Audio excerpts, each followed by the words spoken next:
welcome back to my YouTube channel. Once again, this is Myra. So today is December 19, 2020 and 6 days before Christmas Day. So Merry Christmas everyone! So let us give love on Christmas Day. Please do subscribe my YouTube channel and click the notification bell for more video uploads. So for today's video is magkakaroon ulit tayo ng product review. So ang i-review natin product is yung hair Cellowax, this one, and this one. Okay, naiintriga kasi ako sa mga nakikita ko sa Facebook, sa internet na yung hair nila is green na green, yellow na yellow, brown na brown, pink na pink, yung different colors, meron pang blue. So let us try kung talagang effective siya or baka ginagamitan din nila ng iba yun. Kasi ang nakikita ko talaga is yung Cellowax lang. So tignan natin kung magiging effective din siya sa hair ko.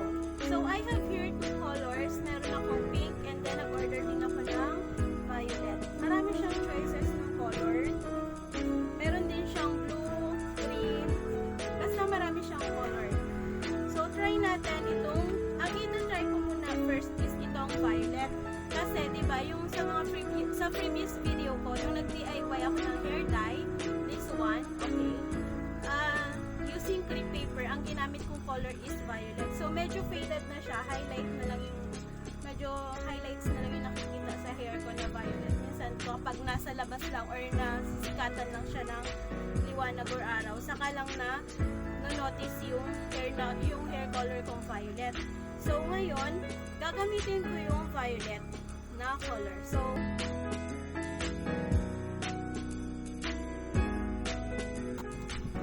nabasa ko na yung hair ko, hindi ko na siya pinakita sa inyo. And then, ginamitan lang natin siya ng shampoo and then banlawan natin mabuti pagka-apply natin ng shampoo. Any kind of shampoo, wag gagamit ng conditioner. Ayan, tapos patuyuin lang natin yung hair natin bago natin i-apply yung ating Cellowax. So, gamitan na natin siya ng gumamit na tayo ng blower para mabilis siyang matuyo. So, patuyuin lang natin yung hair natin using blower.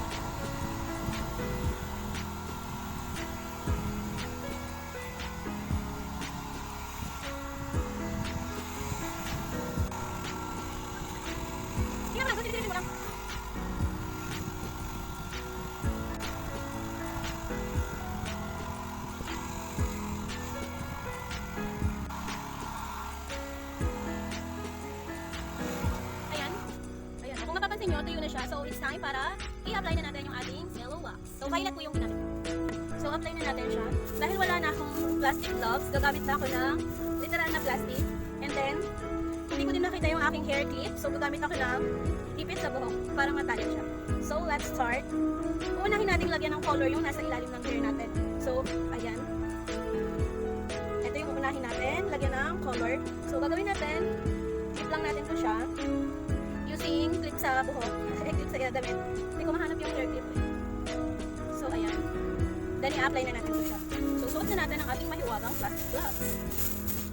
So, okay game, let's start.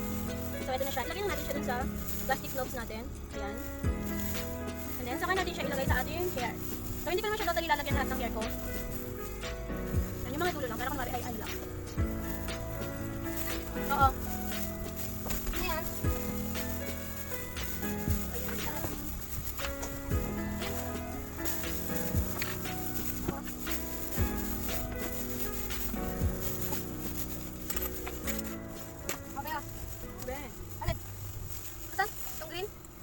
So, next na natin yung next layer.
sobra pa, ilalahat ko na siya dito sa pinakadulo. So, ubusin ko siya lahat sa hair ko.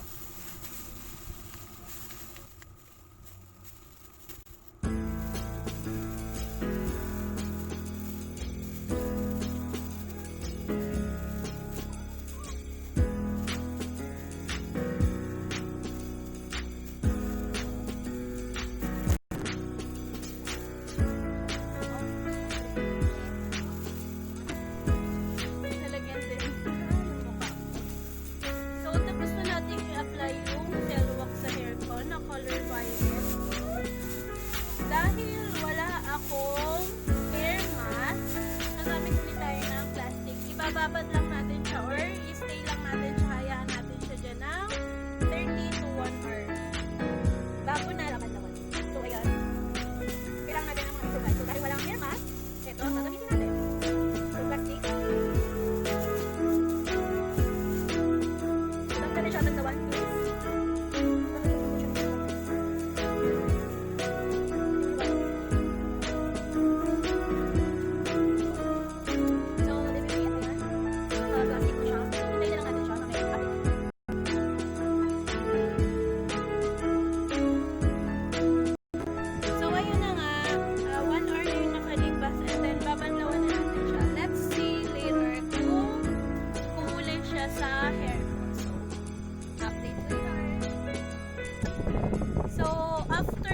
Mabanlawan, ito na yung naging result niya sa hair ko. And, charan! So, ayun nga, hindi siya kumulay sa akin. Ayan, walang bakas ng kahit anong color ng violet. Pero in fairness po sa kanya, naging shiny yung hair ko kasi pan-treatment talaga yung Cellowax. And hindi ko po yan plinansya or ginamitan ng blower sa pagpapatuyo kasi sinuklay ko lang siya ng sinuklay. Ayun siya. Kasi alam ko yung Cellowax na yun, nagiging effective din siya kapag yung buhok is naka-bleach na. So sa akin, hindi siya umipek. Pero ang naging good result naman niya siya, sa kanya, sa hair ko is yun nga. Parang ang kintab niya tingnan. At saka ang dulas niya talaga. Tsaka mabango siya. So yun yung honest review ko dun sa Cellowax.